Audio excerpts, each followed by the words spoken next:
خود کو معاف کرنا سیکھنا چاہیے. بالکل ایسے ہی ہے. اپنے ساتھ اتنا ٹف نہیں ہونا چاہیے.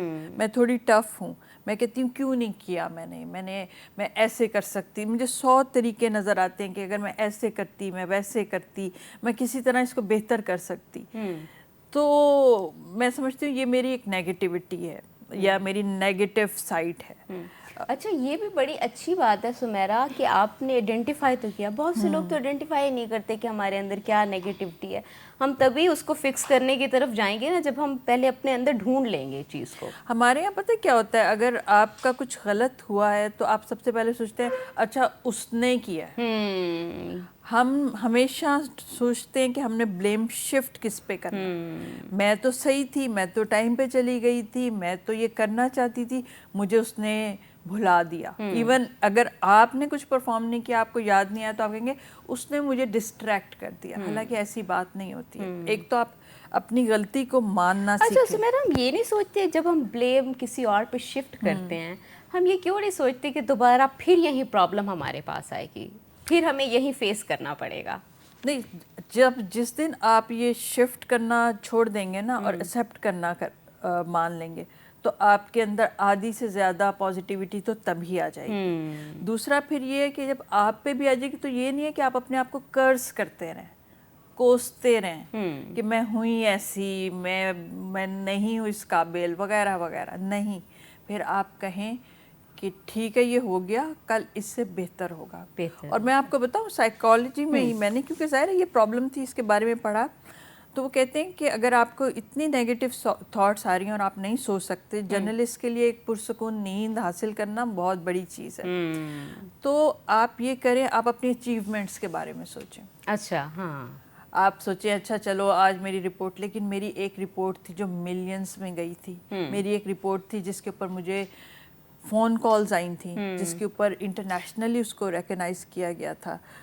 اب جیسے میں کبھی سوچوں گی کہ ہاں میں نے کام کیا تھا, میں آپ کے مارننگ شو میں ایز اے گیسٹ آئی تھی, آپ نے میری اچیومنٹس دیکھ کر مجھے اس قابل سمجھا اور بلایا تھا. تو جب میں اپنے آپ کو یہ باتیں یاد کرواؤں گی تو پھر میرا جو غصہ ہے اپنے اوپر وہ تھوڑا کم ہوگا, اور پھر آہستہ آہستہ پھر انسان آگے کی طرف بڑھتا ہے. آہستہ آہستہ انسان آگے کی طرف بڑھتا رہے گا. آگے بڑھتے رہیں, رکنا نہیں چاہیے, زندگی کو آگے بڑھانا چاہیے. کسی چیز پہ ہمیں اسٹک نہیں ہونا چاہیے کہ او ہو یہ کیا ہو گیا, ٹینشن ہو گئی, سوچنا شروع کر دیں اور اس سوچ سے نکلے ہی نا. اچھا سمیرا, سب سے پہلے ہم یہ پوچھیں کہ صحافت جیسا مشکل شعبہ اتنا آسان نہیں ہوتا. صحافت کا انتخاب آپ نے خود کیا یا فیملی میں کوئی تھا, کس طرح کیا؟ نہیں, یہ صحافت نے میرا انتخاب کیا. اچھا, ہاں, اصل میں میں نے فائن آرٹس میں ایم اے کیا. میں پینٹر بننا چاہتی تھی. I was and I am still by civil a painter. اچھا, تو میں کچھ چیزیں ہوتی ہیں نا زندگی میں, آپ کہتے ہیں یہ تو میں نے کبھی نہیں کرنا. تو میری کچھ قسمت ایسی ہے کہ جس چیز کے بارے میں یہ کہتی ہوں نا کہ یہ تو میں نے کبھی نہیں کرنا, پھر میں نے وہی کرنا ہوتا ہے. شاید قدرت مجھے سکھاتی ہے کہ دیکھو یہ جو تم اپنے لیے اچھا نہیں سمجھ رہی, اس کے اندر کتنی کامیابی اور عزت ہے. تو بس بائی چانس میں اس میں آ گئی. میں نے جب فائن آرٹس ایم اے کیا, اس کے بعد انٹرنشپ کی WWF, جو کہ آپ کو پتہ ہے نیچر کے اوپر کام کرتا ہے, تو میں وہاں پر ایز السٹریٹر کام کرتی تھی. اچھا, ان کی السٹریشنز بناتی تھی, کیونکہ illustration was closest to painting. آپ کو پتہ ہے پینٹنگ سے آپ کما نہیں سکتے زیادہ, خاص طور پہ اگر آپ کمرشل پینٹر نہیں ہیں. تو وہاں پہ پھر انہوں نے مجھے کہا کہ اچھا you have a very good I, تم بہت اچھا فریمنگ کرتی ہو, کمپوزیشن اچھی ہے, تو تم ہمارے لیے فوٹوگرافی بھی کر دو. تو میں نے پھر فوٹوگرافی کرنی شروع کر دی, مجھے اس میں مزہ آنا شروع ہو گیا. پھر انہوں نے کسی گرانٹ کے لیے اپلائی کیا, ان کی ڈاکومنٹری اپروو ہو گئی. تو انہوں نے کہا کہ میرا, ان کو بھی اصل میں دے وازنٹ ایکسپیکٹنگ کہ ان کی گرانٹ اپروو ہو جائے گی. اچھا, ایکسیڈنٹلی ہو گئی. اچھا, اب ان کے پاس کوئی بھی نہیں تھا, اور کیمرہ میں ہینڈل کرتی تھی. تو انہوں نے کہا تم بناؤ. تو بھائی میں کیسے بناؤں, مجھے تو میری تو کوئی ٹریننگ نہیں تھی. تو پھر اس دن میں نے سوچا کہ دیکھو بچے, اب نہ تمہاری جاب شروع ہونے سے پہلے ہی ختم ہو گئی ہے. اب یہ تمہیں ظاہر ہے یہ فلاپ ہوگا, کلیپس کرے گا پروجیکٹ, یہ فلاپ ہوگا, پھر تمہیں یہ فائر کر دیں گے, اور پھر بس فارغ ہو. تو میں بہت ڈپریشن میں گئی، لیکن پھر میں نے ایک دن سوچا کہ ویسے ایسے سوچے نا باتھ روم میں آتی ہیں اچھا، رات کو سونے سے پہلے بھی آتی ہیں؟ بیڈ کے اوپر بھی انسان بڑا سوچ رہا ہوتا ہے، وہاں پہ تو ختم ہی نہیں ہوتی، ختم ہی نہیں ہو رہی ہوتی تنہائی میں. تو میں نے سوچا اب کیا کرنا چاہیے. تو پھر مجھے ایک اچھا خیال آیا کہ لیٹس انجوائے. جو ہونا تھا وہ تو ہو گیا، میں ریورس نہیں کر سکتی، میرے اختیار میں نہیں. فائر تو یہ مجھے کریں گے، تو let's just enjoy, just make whatever you want to make. بناؤ، پھر ان کو بھی لگ جائے پتا، نکالیں تم بھی خوش ہو کہ ہاں بھئی میرا بنتا تھا نکلنا، اتنی گندا کام جو میں نے کیا.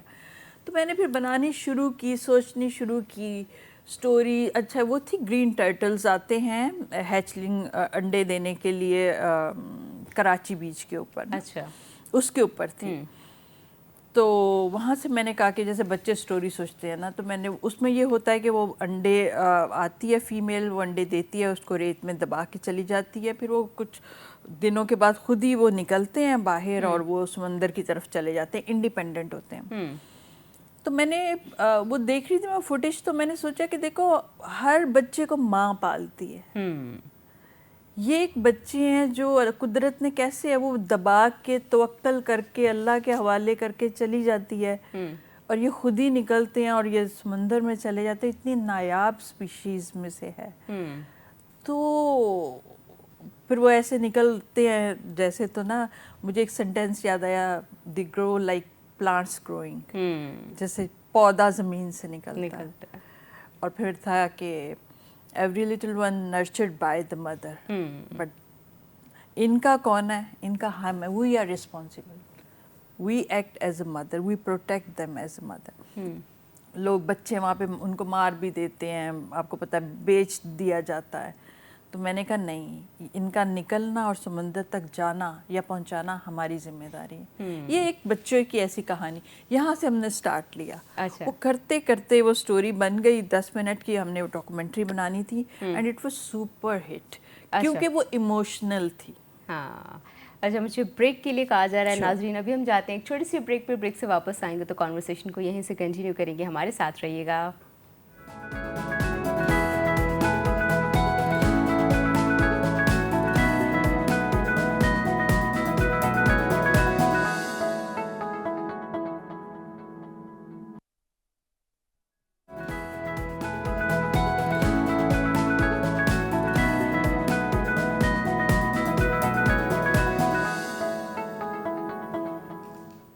ویلکم بیک ناظرین. ہم سمیرہ لطیف سے کر رہے ہیں اچھی اچھی کانورسیشن، اور وہ بتا رہی ہیں کہ جرنی کا میں نے آغاز کیسے کیا تھا. اچھا سمیرہ، آپ بتا رہی تھی کہ آپ نے وہ گرین ٹرٹل آتے تھے بیچ کے اوپر، بڑی خوبصورت سٹوری سنا رہی ہے، میں تو کھوس ہی گئی ہوں اس میں. ہاں، اس ڈاکومنٹری کا نام ہے اسٹرگل فار لائف. اچھا وہ رکھا تھا میں نے کہا تھا it is actually struggle for my life as well, for my job as well, my career as well. تو وہ جب اتنی لوگوں کو ہم جب اسکریننگ کراتے تھے نا، کچھ لوگ کہتے تھے کہ ان کے وہ کہتے تھے ہمارے حوالے سے ہاتھ کے بال کھڑے ہو گئے، مطلب اتنی انٹینس ایموشنز اس کے اندر تھے. تو مجھے بڑا مزہ آیا. اچھا. تو میں نے کہا کہ، اور پھر ظاہر ہے مجھے ادارے کی طرف سے بہت اپریسیشن ملی. انہوں نے کہا اب تم کرو اور کرو. انہوں نے مجھے موقع دیا، ٹرسٹ کیا. تو وہاں سے میرا یہ جو ہے سفر شروع ہو گیا. پھر میرے ہاتھ سے برش ہٹ گیا اور کیمرہ آ گیا، اور پھر ہم نے وہاں سے شروع کی ڈاکومنٹریز بنانا. اس کے بعد پھر جو میرے ہیڈ تھے وہ شفٹ ہو گئے ایک مطلب اپ کمنگ چینل تھا اس وقت جیو، وہاں پہ وہ ساتھ مجھے لے گئے. تو وہاں پہ پھر میں ایک دن جیو کے ساتھ شو تھا وہ کرتی تھی. اچھا. ہاں، تو اب میں بالکل انوائرمنٹل ایک نان پروفیٹیبل کمپنی سے اٹھ کر ایک دم آپ کمرشل اس کے اندر آ جائیں. تو بڑا کنٹراسٹ ہے. آپ کو پتہ ہے نا، چینل میں تو ریٹنگ کی ریس ہے، یہاں پر تو آپ کو ہے کہ بھئی بس آپ نے بنانا ہے جو بکنا چاہیے ہے، جو چلنا چاہیے. یہاں پہ اتنی سافٹ اسٹرگل فار لائف جیسی چیز تو نہیں چل سکتی. تو وہاں پہ مجھے تھوڑا سا فیل ہوا کہ میں I was feeling misfit. اچھا. کہ میری پرسنالٹی سافٹ ہے، میں سینسیٹیو ہوں، میں ایموشنس کو ویلیو کرتی ہوں. اور یہاں پر تو ہے کہ بس ابھی آپ نے مطلب ہم 6 مہینے میں ایک ڈاکومنٹری بناتے تھے، یہاں پہ تو آپ کو ایز یو نو، آپ سے زیادہ بہتر کون جانتا ہے کہ آپ نے ایک دن میں 4 شوز بھی کرنے ہیں اور پرفیکٹ کرنے ہیں اور every show should score well. تو وہ پریشر مجھے لگا کہ یہ میرے لیے بہت مشکل ہے.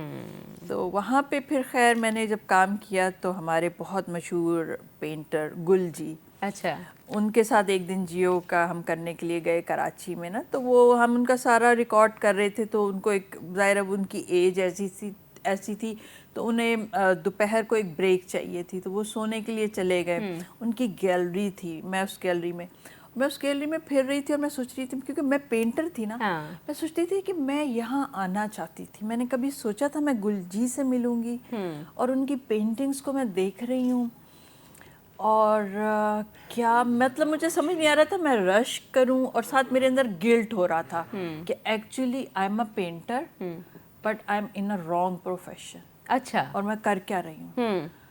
اور پینٹنگ ان کی سامنے میں بیٹھی ہوئی تو مجھے ایک دم بڑا سا اسٹوڈیو تھا تو آواز آئی ٹھک ٹھک ان کی نا سوٹی کی. اچھا، وہ چلتے ہوئے کہتے کیا کر رہی ہو. میں نے کہا میں اس انوائرمنٹ میں، پھر میں نے ان کو بتایا، میں نے کہا آئی ایم فیلنگ گلٹی. اچھا، آپ نے ان سے شیئر کیا؟ میں نے کہا میں یہ تھی اور میں کیا کر رہی ہوں اور مجھے اس وقت بہت ڈپریشن ہو رہا ہے. تو کہتے تمہیں پتہ میں کیا بننا چاہتا تھا. میں نے کہا کیا؟ Film maker. کہتے میں تم پہ رش کر رہا ہوں. تم وہ ہو جو میں بننا چاہتا تھا اور تم کہہ رہی ہو کہ تم وہ ہو جو میں بننا چاہتا. تو میں اتنی حیران ہوئی تو ایک دم رونٹے کھڑے آ گئے. تو میں نے کہا آپ اس پروفیشن میں، پھر انہوں نے اپنی اسٹوری جیسے میں نے بتایا میں ایکسیڈنٹلی بائی چانس آئی، تو انہوں نے بتایا کہ میں جس طرح وہ آئے. تو میں نے کہا میں اس گلٹ سے کیسے نکلوں. میرا دل کرتا ہے میں یہ سب جاب چھوڑ کے میں ایک کینوس پکڑوں اور میں پینٹ کروں. انہوں نے کہا نہیں، کیمرے کا فریم جو ہے نا دیٹ از یور کینوس. اچھا، ہاں، اس کی کمپوزیشن، اس کی کلر پیلیٹ، اس کی ساؤنڈ از یور پینٹنگ. تو جب تم شوٹ کرو نا تو تم ایسے شوٹ کرو، make a masterpiece, make a beautiful frames. اور مجھے اتنی ان کی خوبصورت بات لگی. واقعی بہت خوبصورت بات ہے. اور یہ ایک آرٹسٹ ہی اتنی باریکی سے چیزوں کو دیکھ سکتا ہے.